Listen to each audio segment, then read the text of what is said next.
So, Annabel, I'll go to you first. Do you think that this is the beginning of the end? It has that kind of like, I don't know, death smell about it, doesn't it? It's kind of slightly toxic. We've been here before, we've seen it all before. Do you think it's over for him now?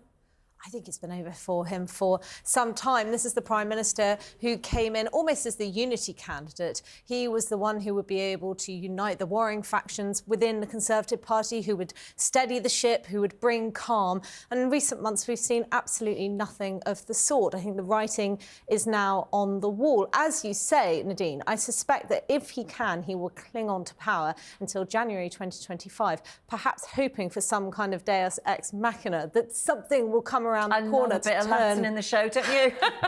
to turn around the Tories' fortunes. But such a thing, certainly from where we're sitting today, looks very unlikely. Now, you could actually argue on reflection that the massive stonking majority that the Tories were able to secure in 2019 was a curse in disguise that has led to this ill discipline that we're now seeing within the party. It's led to these various caucuses not holding back and attacking their leader. We didn't have that huge majority with Theresa May, and it was as bad.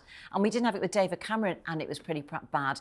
I mean, there's almost regicide runs through the DNA of Conservative MPs, surely. I think that's probably right. I mean, they do seem to follow this pattern of large majorities squabbling, regicide, and then trying to rebuild to win another election at some point in the future. Now, one thing I would just add is a lot of Conservative voters, as we learnt from recent by-elections, are choosing to stay home, and they haven't got much to get out to the polling station to tick blue. And one concern that I have is things are going to be a lot worse under a Labour government. And many people are thinking, you know, how bad can it really get? It's so awful under this Conservative government. Let's just pick that up. Locked itself in every conceivable way. It cannot stop the boats. It cannot fix the NHS waiting list. It cannot fix the economy. We now know that GDP per capita is going into reverse.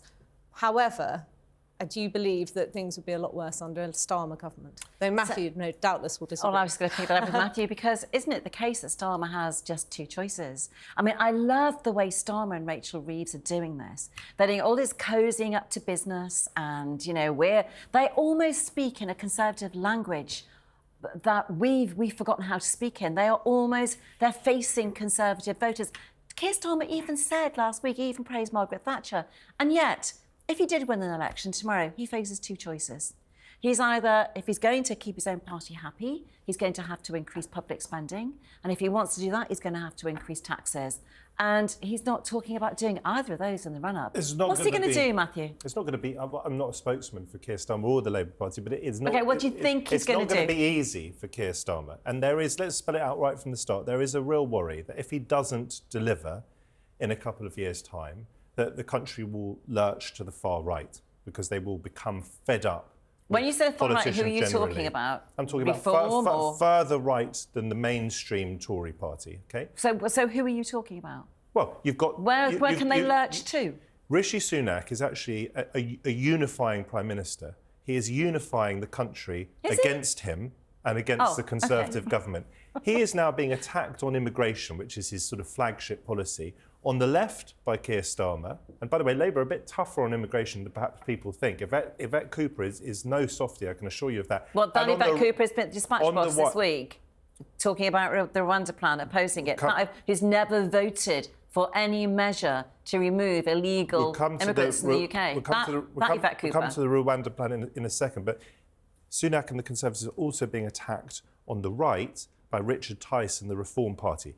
And he actually, I think, holds in his hands the size of a Labour majority, because if he shaves a significant amount of the vote from the Tories, that spells disaster for your party. And think about this. It's not impossible that Nigel Farage will come out of the jungle and when the election is called, whenever that is, whether it's May or the autumn of next year, takes over from Richard Tice and makes life even more hellish for the Conservatives. Remember, in 2019, he withdrew Farage, hundreds of candidates, didn't he, in sort of Tory winnable seats. And that helped Boris Johnson get his 80-seat majority. That ain't going to happen this time, whether Tice or Farage ends up leading the party into the election. Can I just make a quick point on Rwanda?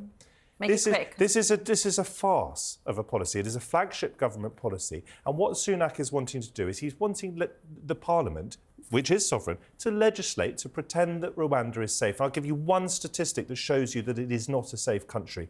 The president, Paul Kagame, was re-elected in 2017 with 99% of the vote. No, it's not the weeds. This is about whether Rwanda is a safe country. It ain't a safe country because the president is re-elected with almost 100% of the vote. It is a safe country because there's going to be a legislation which has been, there's something like a 4,000-page document of research to show and to prove. And the reason why the Supreme... You know that's not true. You know it's not true, Look, I've just got to put the facts over. The reason why the Supreme Court threw out the whole proposal was actually on that basis. Would you like to live in a country where there's 99% of the vote that goes to the president? Is that a democracy? I've lived in one of those countries. I lived in Central Africa for a year, and I wouldn't say that the country I lived in, which was Zambia at the time under Kenneth Kaunda, I wouldn't say it was an unsafe country. Kenneth Kaunda still got that kind of percentage of the vote, but I would say it was a very chilled, relaxed, easygoing country. Maybe for you, but safe. not for asylum seekers.